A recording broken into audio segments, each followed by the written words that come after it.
Too late. We're live. Oh, we're live. There's me saying, "Are you ready?" Yeah, of course, Kurt is ready. Yeah. He was born ready. So, good evening, everybody, and welcome to episode 31 of At Home with the Fishers, or Home with the Fishers, as it is up there. Oh, sorry. There we go. Right, okay. Starring me, Nicola, and Chris Fisher, RPT, and we have Kurt, who is borg3d online. So we're really pleased to welcome Kurt, and we shall be chatting to him for Make a Monday. So let me just Let me just welcome everybody. Yeah, good evening, Kurt. Hey, thank you very much for having me over. I've been looking forward to this. No, it's our pleasure. Yeah, and I had a brilliant chat with Kurt at Maker Central this year. We're talking for ages, having a drink. So anyway, more of that later. Okay. Yeah. So let's just say hello to Valerie Gilbert, Maple Tree Studios. Hello, everyone. Andy Pugh. Hello. Christina Michael Heseltine. Good evening. The Flaming Turner. Hello. Leona Fay. Hi there. Ian's blog. Ooh. Yeah, so welcome everybody. Yeah, welcome everybody. Yeah, hi Nicola. Hi Chris. Yeah. And Bamba's down here. Yeah, Bamba's down. He's finally settled down. He's been up and down the stairs like a yo-yo, but he's finally settled down. So Kurt, it's a pleasure to have you here. We've been having a nice chat for the past half hour. So there's quite a few things that I think we shall revisit during our conversation. Indeed. So let's open. Well, in fact, can I just say, Kurt, tell everyone where you're from and where you're joining us from. So I'm from Malta. Whoever doesn't know where Malta is this tiny island in the middle of the Mediterranean Sea, just south of Sicily. But we're Maltese people, and yeah, I mean, I'm from the very sunny island of Malta, where it's usually summer every day, except today, where it's pouring with rain. Yeah. I've got a question. Go ahead. People from Malta, what are they known as? What do you mean, Maltese? You mean? Yeah, Maltese. Maltese. Yeah. Oh. Are you thinking Maltesers? Yeah. Oh, sorry. Forgive her. It's okay. We get that a lot. It's the favourite chocolate, funnily enough. Maltesers. Yeah. But yeah, no, they're the Maltese. Maltese. Okay. It is a beautiful country. I'm sure lots of people that are going to listen to this or are listening have been. I've been. 1981. It is fascinating. If you ever get the chance to go to Malta and you love your history, check it out. It's only a 3-hour something flight, we were saying. So you can be there in no time. Take your cameras, have a good walk around, filled with history and archaeology. Fascinating place. And like Kurt says, it rains very little there. That's good. Apparently. Yeah. It's usually very warm. Yeah. And whoever comes to Malta is more than welcome to, message and share a beer. Always welcome. There you go. lovely island. Anyway, that's the travel agent bit done. Okay. There you go. So, Kurt, tell us first of all, why do you make? Good question. I think I make because I really get, the enjoyment out of it. Most of the time, I do make stuff because I need things, but I think mostly nowadays I just make because it's fun. It's a way to relax after a week's worth of work sitting at a desk, which is interesting in its own way. But you miss working with your own two hands. So yeah. So what sort of things are you making? Some leather work that you've been doing, which is lovely. Yeah, recently it's been a lot of leather working, which is very therapeutic, I think. But I do all sorts of things. I'm not exclusively working on leather. I also work on wood. I work with my 3D printer, which is right here. You can't see it in camera, but it's my little kid. I have a 3D printer. I try to work with different materials, but really recently it's been a lot of leather working. Just satisfying to work with. So what got you into working with leather? I think the first thing that got me in working with leather probably was watching YouTube videos like Dark Horse Workshop. He's this Canadian guy known as Magnus. He makes brilliant stuff, like it's crazy brilliant. Anyone should go and watch him. He's amazing. But I've also watched some other YouTube channels that worked with leather, like Nerd Forge. We're doing a lot of books at one point. It's very interesting to watch bookbinding. I think those two were the two prominent channels that got me into leatherworking, to be honest. But other than that, it's the material itself. I bought a small piece of leather to try it out. I bought some cheap tools, and I think it was the material itself that really made me, fall in love with it. I'm going to sneeze, I think. Nicola's going to sneeze at me. no. Oh no, she's not. Also, lab. Yeah, and leather. It's it's very warm. It's got a great smell. When you walk into a store and they sell leather coats or bags and wallets and things, it's an amazing smell. Well, I was saying I've had a few travelers' notebooks made for me. There's quite a big following online, especially on Instagram, of people who are making these covers for travelers' notebooks. It's quite a massive industry, and I've got a few of those. They're really nice, but there's something very, very tactile about leather. And then the idea with these is you sort of use them and let them age and get a few bashes every time you're using it, and it takes on a life of its own. I think that's what's nice about different. I mean, leather is, first of all, a brilliant material to work with. It's very durable, as you're saying, and it can really withstand a lot of beating, but it ages really well. I mean, as you're saying, and hitting it or sort of nicking it while using it or stuff like that really gives it character. And it's one of the few materials I think that aging looks nice on. I mean, you can have a nice piece of furniture, but at the end of the day, if it's going to get scratched, it's not going to give it a nice look, at least in my opinion. But scratches on leather just make it look aged and worn, and there's a certain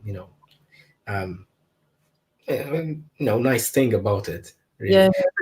Leather in general is just a very nice material to work with. When it's wet, it's very easy to mold and very easy to work with, to carve, to stamp. But then when it's dry, it's really tough and durable and really holds its shape. So you can be very versatile with what you do. Yeah. So have you got a project on the go at the minute, a leather project? I actually finished two last Saturday. I'm about to start my next one. The last two projects that I made were a leather flask called a Costril. I have them on Instagram. I actually have it right here. Have a look. Yeah. You can't see the carving properly because of the camera, but last Saturday I finished making the stopper for it, made out of walnut and cork. Yeah. So stopper is really nice. It holds water or liquor, if that's your thing. Yeah. So what's inside that? If you're going to put liquid in it, is there something inside to hold the liquid, or is it just the leather, or how does that work? Molten beeswax. Oh, right. Oh, okay. Right. Yeah, so I'm melted beeswax in a pot, in a double boiler, of course, because otherwise it will. I heard it will catch fire. Rather not have that in my parents' kitchen. But so yeah, molten beeswax and just poured in and just sloshed around to make sure that it is sealed properly. And it also helps to have a little bit of extra beeswax, because then when you stopper, it makes a nice seal. Yeah. Yeah, it doesn't spill any water.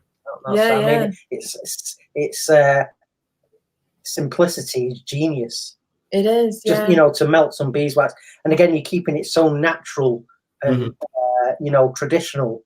I'm sure that's that's been used before, but it looks lovely. What color is it? Is it blue? It looks blue on the. No, it's actually vegetable tan leather, which is usually tan, but then I dyed it black. Okay. So it's all dyed black after water forming and everything. Right.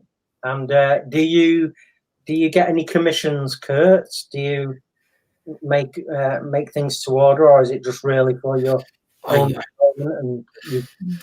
I don't usually do that, to be honest. I did a couple of commissions for a few friends of mine.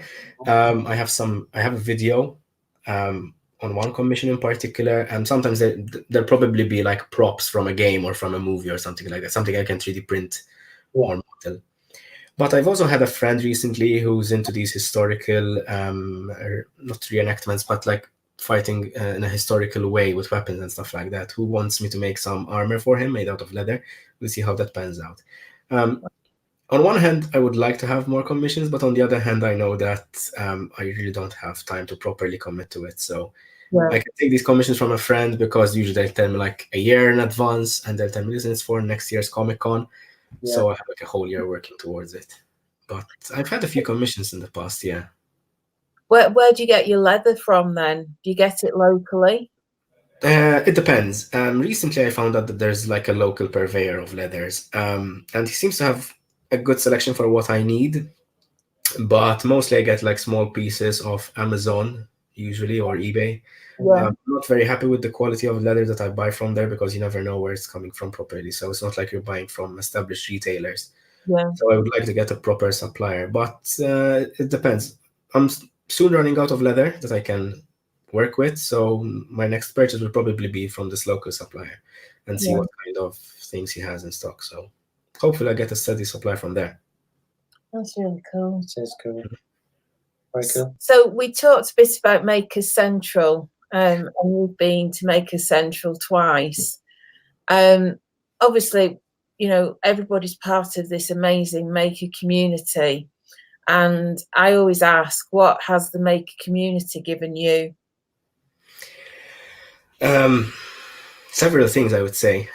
First of all, confidence to, you know, make stuff and just share it with others. I'm not particularly shy beyond the camera, but when I'm in front of it, it's very difficult to for me to get into it.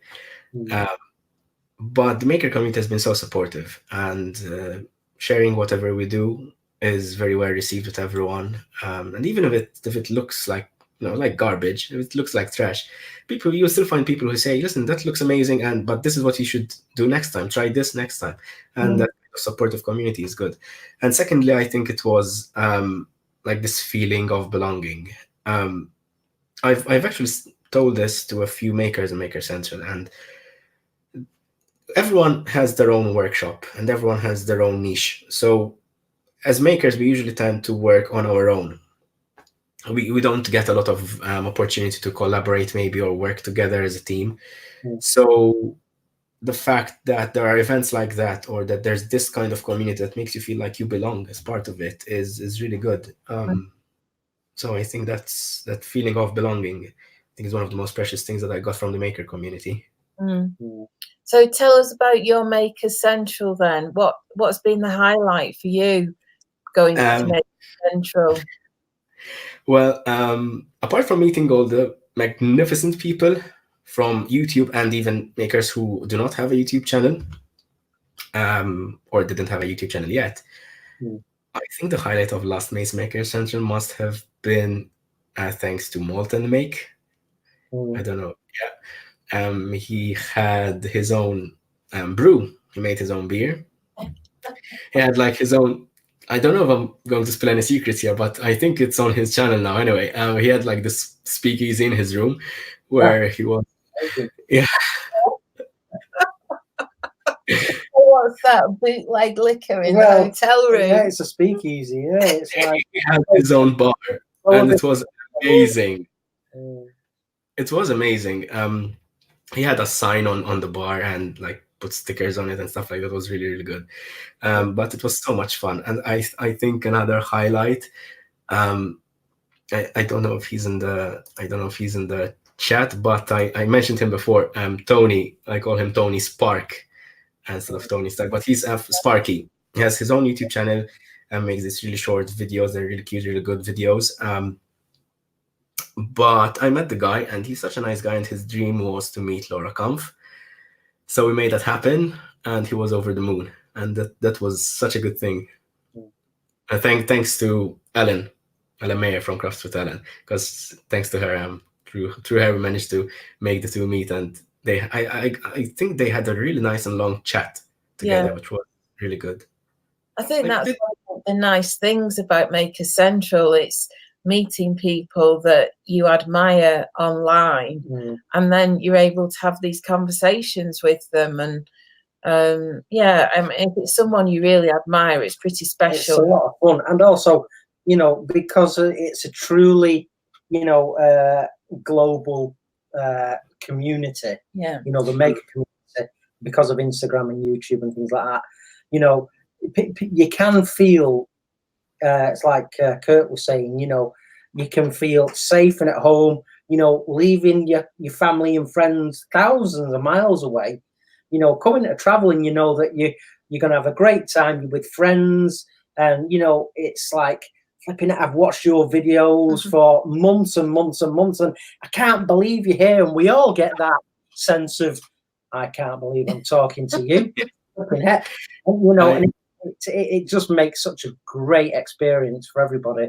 And we had a very long chat, didn't we, Kurt, in the hotel? And, you know, it's just like, I knew of Kurt, but I'd never spoke to him and never met him. And it's like, hiya, how you doing, Chris? And yeah, it's great. And yeah, he had a pint of beer in his hand then as well.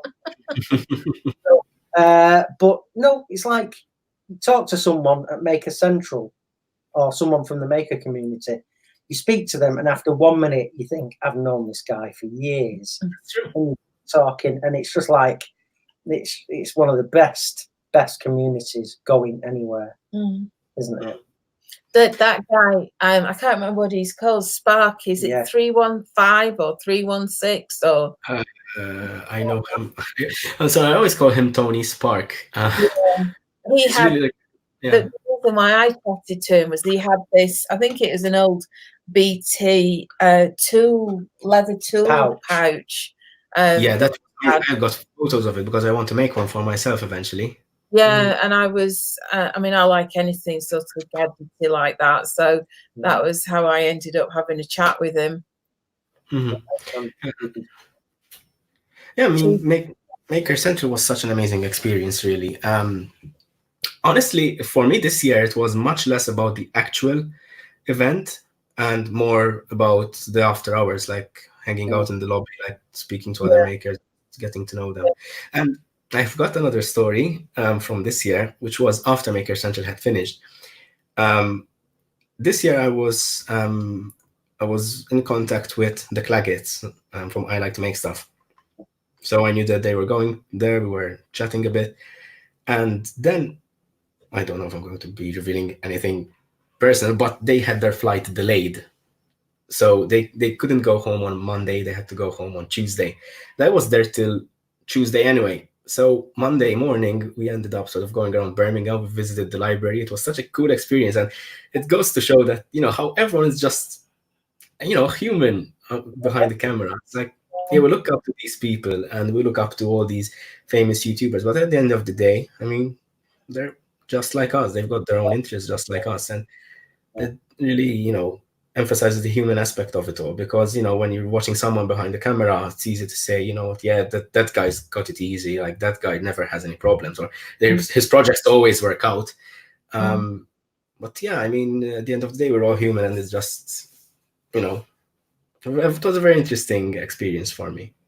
I think that's why it works so well, because you know, everybody, even though, you know, the likes of Jimmy DiResta, who, you know, we think he's amazing, he's just an ordinary bloke at the end of the day.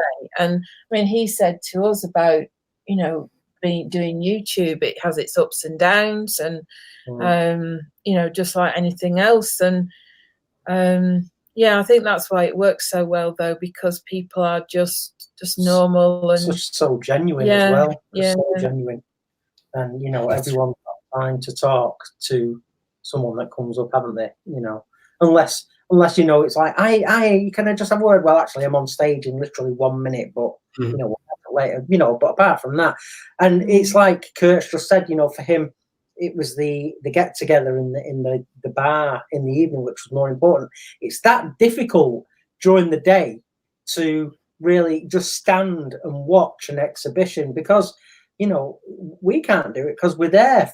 You know, all right, I want to show you this, Chris. you're either halfway to the stand or you get there and then someone goes, "Hey, hi mate, how you doing?" And you're like, you just end up talking. It's like, Yeah. So in a way, we didn't really experience much of the event, did we? No. I know I did 6 demonstrations, but in a way, I'm like you, Kurt. It was like, yeah, I've been working all day. I've not really had a chance to go around with Nicola and for Nicola to describe what's going on at every stand. And then you're thinking, oh, you're feeling a bit, I've missed so much. But then you get in the lobby at night, and we said that was more important for us this year to get into the hotel and hang out with our friends. Yeah.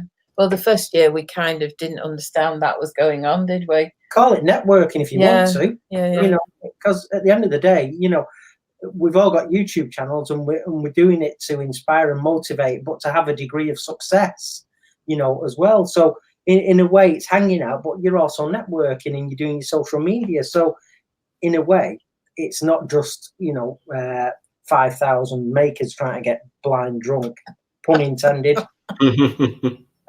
So no, it was very important that after hours drinking. Yeah. The first year I made a lot of friends, in fact, and I met Joe Kirchema in the first Maker Central. He's a great guy, love him.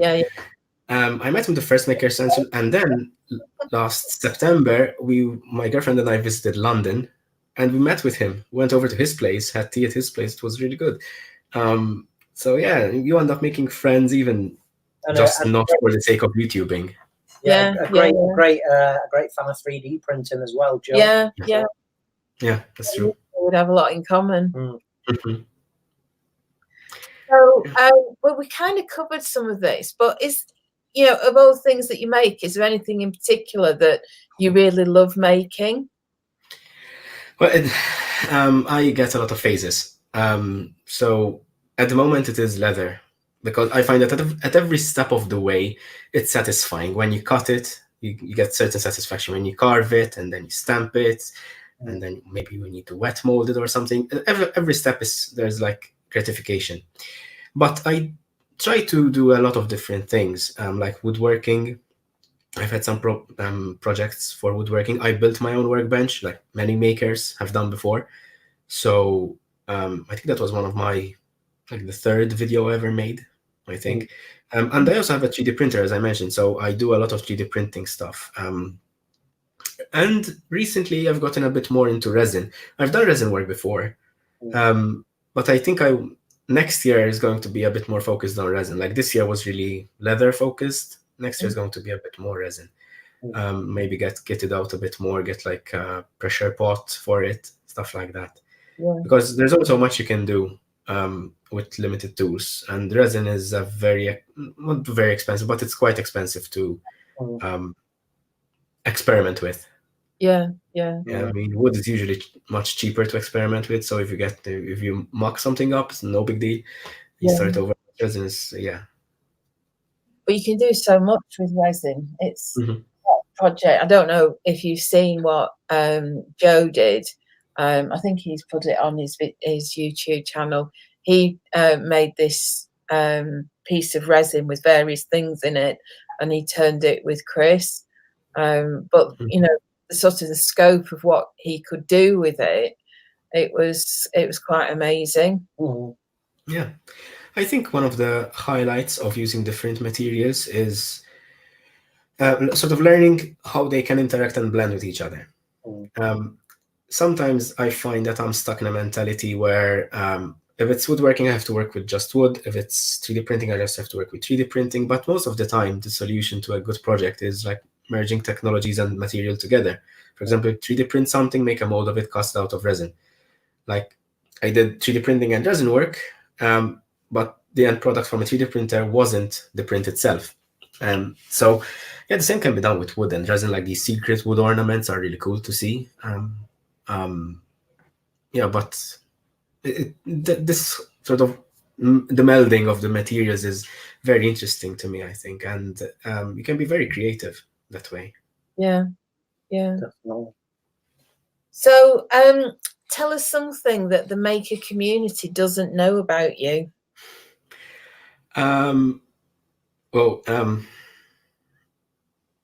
I'm not quite sure because I think I tend to chat a lot about myself. Everybody says that, don't they? Probably that I'm a gamer. Apart from being a maker, I enjoy playing video games when I have time nowadays because there isn't much time. But I'm a Yeah. huge fan of World of Warcraft. In fact, Oh, those okay. behind me are collector's edition and like figures and stuff like that.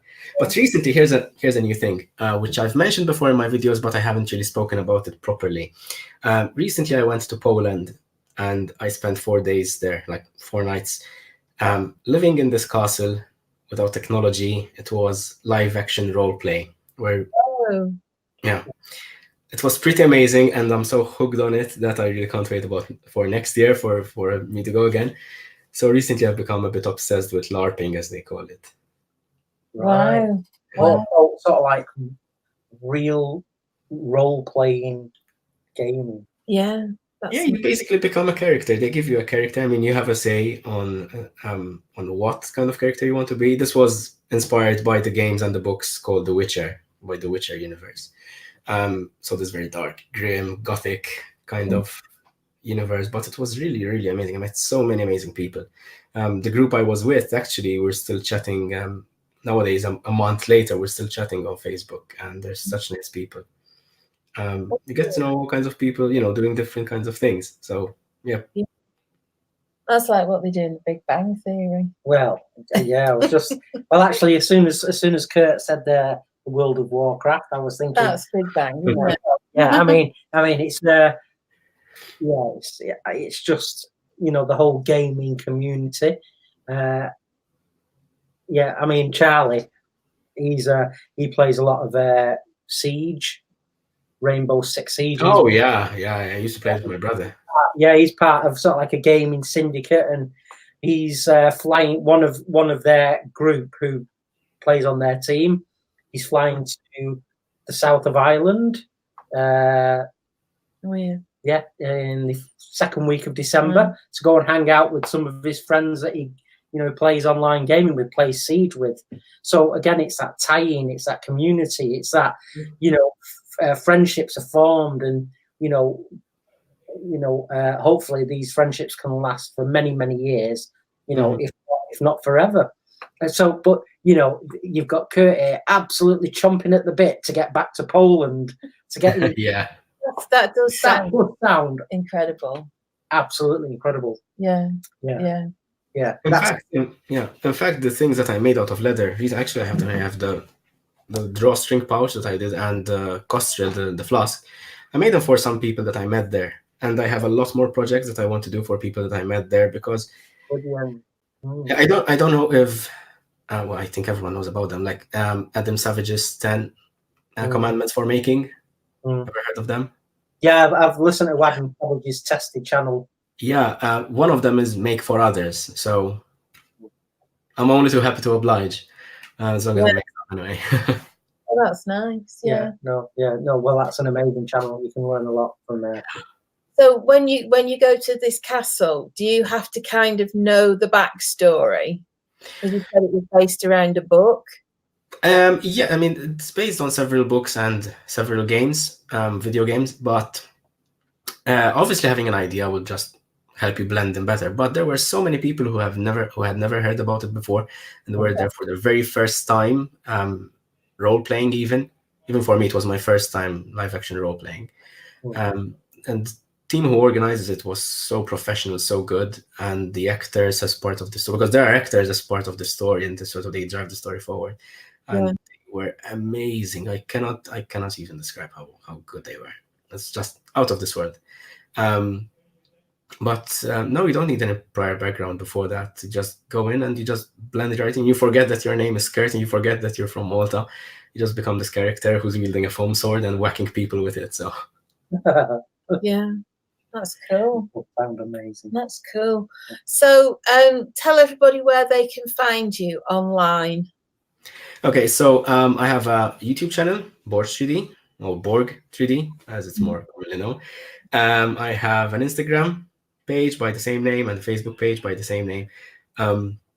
I post usually most of my projects are posted on Instagram and Facebook because they sort of sync each other up. Yeah. Yeah, you find a lot more posts on Instagram. But recently I've taken, not I've taken a break, but I've had a bit of a burnout on YouTube. Like as I was telling Nicola before we started, I hate editing videos. It's a chore. So I'm stuck on this video. Actually, I'm stuck on that Nerf rifle over there that I was modifying, and I think I've been on it for 4 weeks now. Just I can't get it done. But once that is done, hopefully I can get started a bit more on a couple more YouTube videos. Yeah. YouTube and Instagram are mostly where you find me online. So cool. That's cool. That's really cool. Well, it's been fab having you on. As we always say, you're very welcome to stay with us throughout the rest of the podcast. Or if you need to go, that's fine. Okay, sure, I can stay. Cool. That'll be lovely. Chip in when you like. But thank you very much for being part of our Maker Monday today. It's been really interesting having you on, and especially because you do something that I don't think anybody's come on and said they do leather making, have they? No, a lot of them are wood turners, or they're doing things with wood. Is the first you're the first leather crafter, and the whole the role playing and that's cool. and the LARPing. That I mean, I would, if someone offered me that opportunity, and saying, look, you can come. It doesn't matter that you're blind. That would be called blarping. Yeah, blind role play, blurping. First of all, thank you for having me. But also on this note that you're saying, this is I found it very similar to the community of makers where everyone's just so inclusive. So I can tell you with confidence, if you ever want to LARP, I'm pretty sure that being blind is not a problem. Yeah. I mean, you get involved in the story. Yeah. I'll get involved in the story, and I'm very keen to get those books on audiobook as well if they're out there. I'm pretty sure they are. But you're saying it's dark and gothic, and obviously sorcery, I'm guessing, and fantasy. Yeah. That's I love that sort of stuff. It's wonderful speaking to you again, Kurt. And it's great to have another Maltese friend in my life, because I grew up with some kids whose parents were Maltese. Very fond memories of Malta, Maltese families, and you're awesome, man. So thank you so much, and hang around and go and get a beer. Cheers. Thank you. Cheers, Kurt. Malta. It's an amazing place. I do think they should be called Maltesers, though. Wow.